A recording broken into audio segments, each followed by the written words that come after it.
Hi guys, and welcome back. And today we are going to be looking at Isaiah 40 verse 3. It says this: "A voice of one crying out, prepare the way of the Lord in the wilderness. Make a straight highway for our God in the desert." Now I'm sure when you hear this verse, there is a specific person who comes to mind. Probably John the Baptist. And that's because every gospel talks about John, and each gospel connects this verse explicitly to him. John the Baptist came to prepare people to accept Christ. Yet this verse holds even more significant connotations in its context. You see, Isaiah 40 has long been considered an introductory chapter of the second half of Isaiah, written by an anonymous seer, sometimes referred to as the Deutero-Isaiah.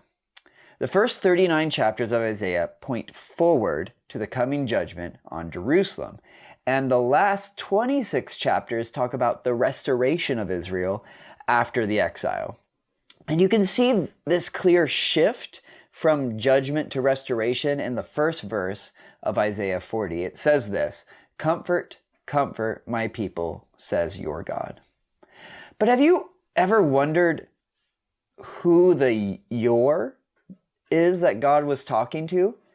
In English, it seems pretty straightforward. God calls on a person to comfort Israel, and this voice from the wilderness responds. Therefore, the voice from the wilderness must have been who God was talking to. Except it wasn't.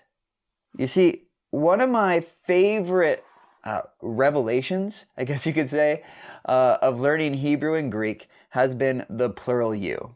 You see, in biblical languages, there is a specific form of saying you when talking to a group of people that means all of you, or as I like to translate it, y'all.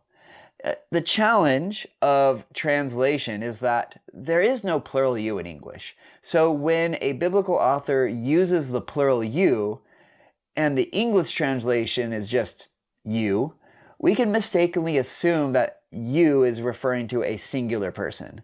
And that is important because God was not speaking to one person in Isaiah 41.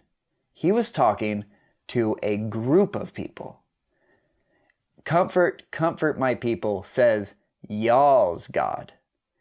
And the word translated as comfort in Hebrew is pronounced nakamu. Sorry, I'm always bad at the part. It is a piel imperative second person plural of nakam, which may sound like jargon, but let's break it down real quick. You might remember from when we talked about Isaiah 9:6 that the piel is the intense version of the verb. The imperative means it's a command, and second person plural just means y'all. It's the plural you. So in other words, God commands a group of people firmly to comfort his people. Y'all comfort my people, says y'all's God. God is telling the leaders, the prophets, and the priests to speak good news to his people. Tell them their time of hardship is over. The time of judgment has passed, and their sins have been forgiven. You would think there'd be a chorus of people rushing around to let everyone know what God has said. And yet we read a voice. It's singular. Isaiah 6 has this famous passage where God asks who will go, and Isaiah responds, "Send me." Now, with this new section of Isaiah, God is again calling out people to take up his message. And again, a single voice replies. Now you jump forward several hundred years, and once again, it should be the religious leaders preparing the people for the coming Messiah, and instead, it's a single voice crying out from the wilderness. Jump forward 2,000 years, and we must wonder, who are we imitating? As Christians, we have received the good news. We are commanded to go and comfort the world with our message. How easy it is to receive this command and just do nothing about it. Will we follow the example of those religious leaders who knew the message, heard the command, but didn't obey?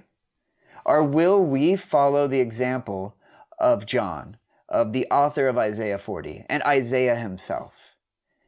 Even if we are by ourselves, we will be a voice calling out and preparing the way of the Lord. Thank you again for watching this. I hope this has been a blessing to you. I've been enjoying it each week. Please subscribe to the channel if you haven't already. If this has been a blessing to you, feel free to share this with somebody. Again, if you'd rather read it than watch it, there's a link below to where you can see this in blog form. And if you'd rather just listen to it without watching it, there's a link below to where you can subscribe to the podcast. And you can subscribe pretty much anywhere right now. Anyways, thanks again for watching, and I'll see you next week.